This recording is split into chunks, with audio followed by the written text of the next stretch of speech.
few years ago, I was an angry, blue-haired feminist. I once believed that male privilege was real and that I was a victim of the wage gap. Now that I understand the true motives of feminism, I know that this could not be further from the truth, and that modern-day feminism is a war on true masculinity. Before women had the right to vote, most were stay-at-home wives, which meant they weren't working jobs and couldn't be taxed. Our overlords didn't like that. Rockefeller started funding feminist campaigns in media, and as a consequence of the movement, women started entering the workforce and leaving the home. Children would then be separated from their parents and sent to Rockefeller-funded schools to be indoctrinated by the state. All of this ultimately disrupting the family unit at its core. Feminism is defined as the belief in social, economic, and political equality of the sexes. But in the West, I must ask, what rights do men have that women don't? Modern feminists are convincing women that hookup culture, using hormonal birth control, and not shaving is liberation. That toxic masculinity is prevalent and the patriarchy must be dismantled. Through movies and media, we're taught that working for the man, climbing the corporate ladder, and paying tax is more empowering and valuable than raising the next generation. Women have lost touch with our natural loving instincts, and birth rates are plummeting. Men and women are not the same. And by protesting for equality of outcome rather than opportunity, feminists are demonizing and emasculating men. Anytime you want to know who's responsible for something, start with following the money. Start by asking yourself,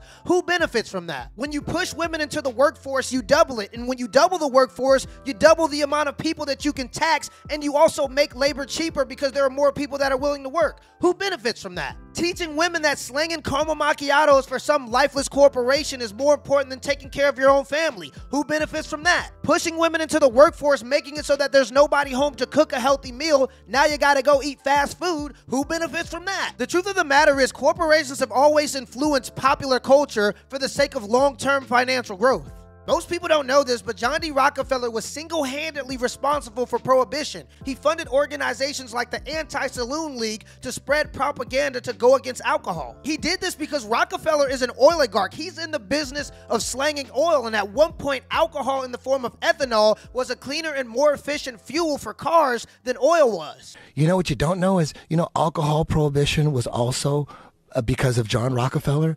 He supported anti-alcohol groups and blew them up and donated millions to blow them up, to outlaw alcohol because he saw it as a threat to gasoline. Even the man, the myth, the legend, Henry Ford said himself, alcohol was a cleaner and nicer, better fuel for automobiles than gasoline. But that didn't really matter because after years of alcohol is bad propaganda, we outlawed alcohol and got kicked into prohibition. Whoa. Yes, and this is not a conspiracy theory.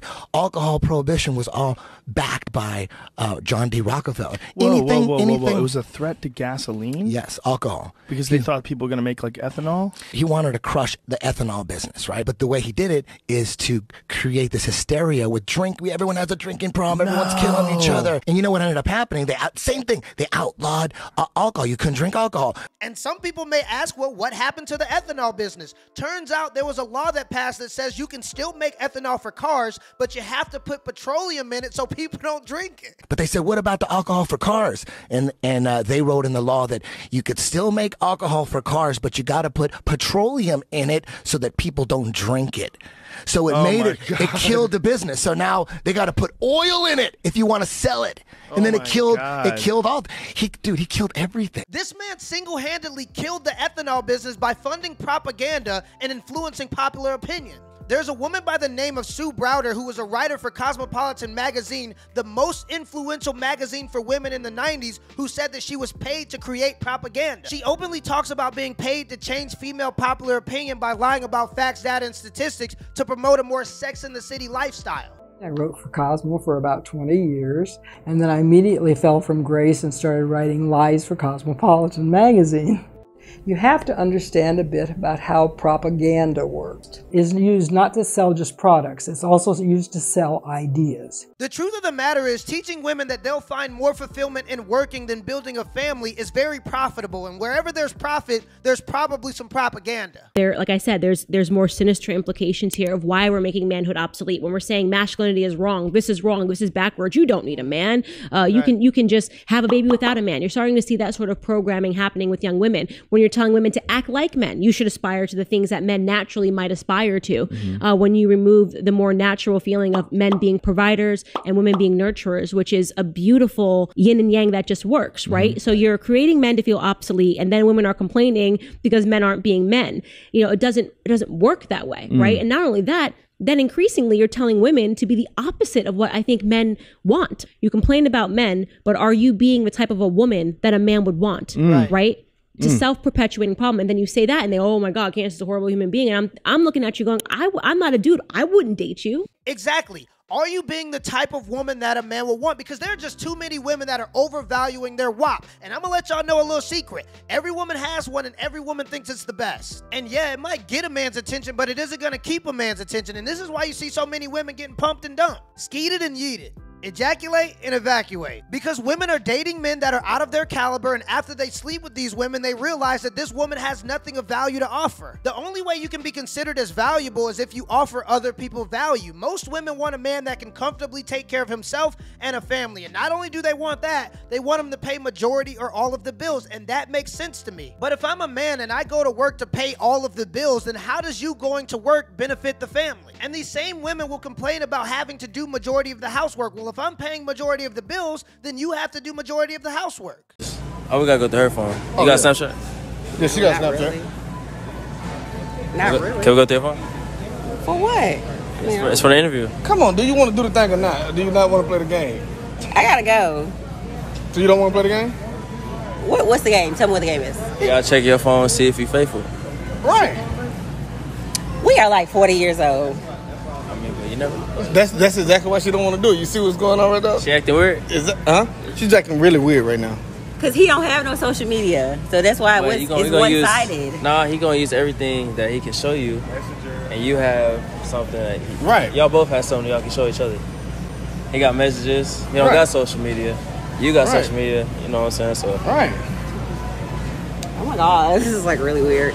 That's weird because you don't want to show me, right? Exactly, right? Okay, so you want to do messages? Are you hiding something? We gotta do something. No, we gotta do something like the same. No, because he don't have social media. But you're active on she's active on social media. Exactly. Not really.